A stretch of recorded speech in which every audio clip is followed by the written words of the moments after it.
There is a river in Umuko village that everyone fears. It looks calm and gentle, but during a certain season every year, anyone who enters the river never comes out alive. The people of Umuko village call that time the season of taking, and the villagers feared the river because they had seen many people drown and die in ways that made no sense. One day, Chidi, a boy from the city, came to Umuko for a short holiday. He was happy, playful, and did not believe village stories. He thought the villagers were just being too traditional. On his first night, his uncle warned him, "Chidi, stay away from that river. It drowned your cousin. This is the season of taking." Chidi frowned. "Uncle, it's just water. People drown anywhere." His uncle shook his head. "Not this one. This river is different. Stay away." Neighbors also warned him. Some whispered, "City children don't listen."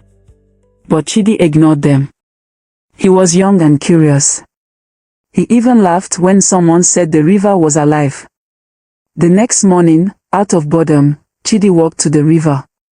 Villagers saw him and panicked. An old woman passing by grabbed his arm and begged, "My son, don't go near the water." Chidi gently removed her hand. "Nothing will happen, Mama. I just want to look." At the riverbank, a fisherman shouted, "Young man, come back. This is not swimming time. That river has ice this season." But Chidi still stepped into the water. It felt colder than ice, still he acted like he wasn't afraid at all. He moved deeper and deeper. The river waited quietly. As soon as Chidi took that one extra step, the river struck. The water suddenly grabbed him like strong hands. It wrapped around his legs and pulled him down. Chidi tried to scream, but water filled his mouth. He kicked hard, but the grip only got stronger. The water dragged him deeper and deeper. Then he saw something below, a shadowy creature with long arms, glowing eyes, and smoky fingers. It touched his forehead. Instantly everything changed. The river disappeared. Chidi fell into another world. He landed on a smooth, shiny floor.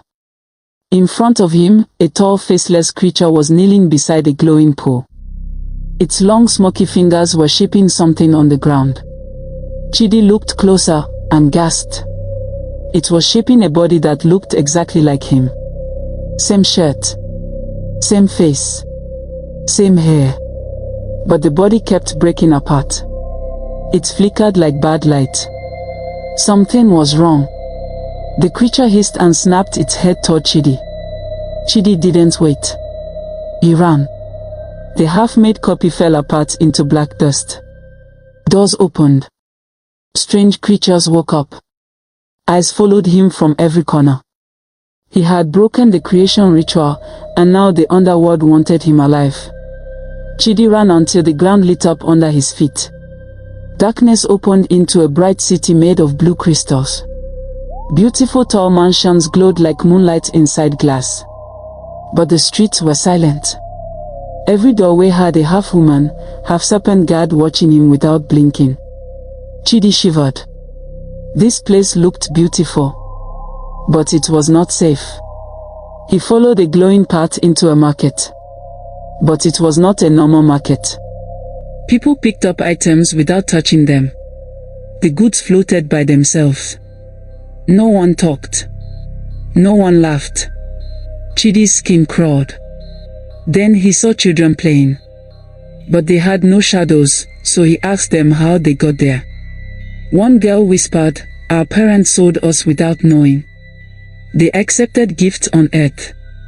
Before he could ask more, she warned him, "If they see you talking to us, you will disappear." Chidi stepped back in fear. He moved into a long corridor that felt colder. At the end, he saw glowing blue prison bars. Inside were humans sitting in chains, people who were supposed to be dead on earth.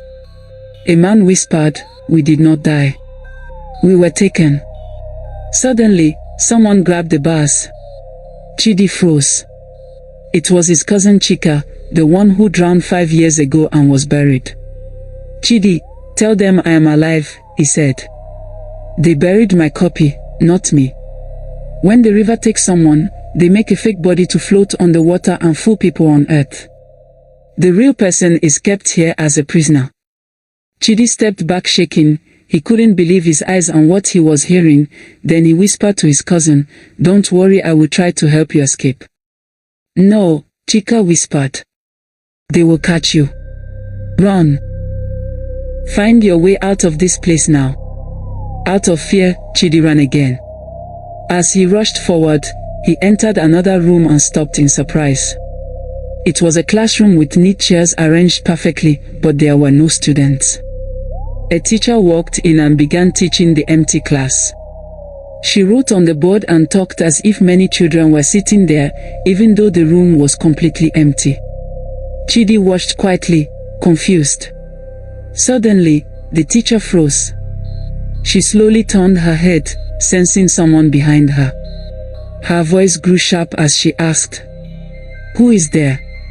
Chidi's heart jumped. Terrified, he turned and ran out of the room as fast as he could. He pushed through another glowing door and entered a huge hall full of moving lights. There, he saw famous actors, actresses, musicians, politicians, and even pastors kneeling before a giant creature. The creature looked like an ugly avatar with cracked skin and glowing red and blue eyes. Chidi watched in horror as the creature touched a celebrity. A dark glow entered her, making her look unnaturally beautiful. "That is the power of influence," the creature said. Then it told them, "You will do no wrong in the eyes of your fans." Chidi saw visions of fans on earth defending these stars blindly and fighting anyone who spoke against them. He saw creatures around the hall making clothes, hairstyles, and fashion for celebrities to wear so people on earth would copy them. Other creatures created new dance steps for musicians to teach their fans. "When you post," the creature said, "they will obey. They will follow. They will imitate. They will fight for you." Chidi felt sick. This was not fame. This was control. He saw inventions and technologies that no human had ever seen before. The creature suddenly looked at him. "Another one has entered without permission." The guards, half woman, half serpent, began crawling toward him. Out of fear, Chidi ran as fast as he could. He passed the prison again. People in the prison cried, "Help us, help us. Tell our families on earth we are alive," but Chidi kept running. The creature roared behind him, shaking the whole underworld. Then a bright crack of light opened on the floor, the surface world. Chidi jumped into it as dark hands grabbed his legs. Everything shattered. Suddenly, he woke up lying on the sand, his clothes wet. The villagers were crowded around him, trying to resuscitate him. When he finally moved, they gasped in shock and joy. Chidi whispered, trembling, "What I saw was real."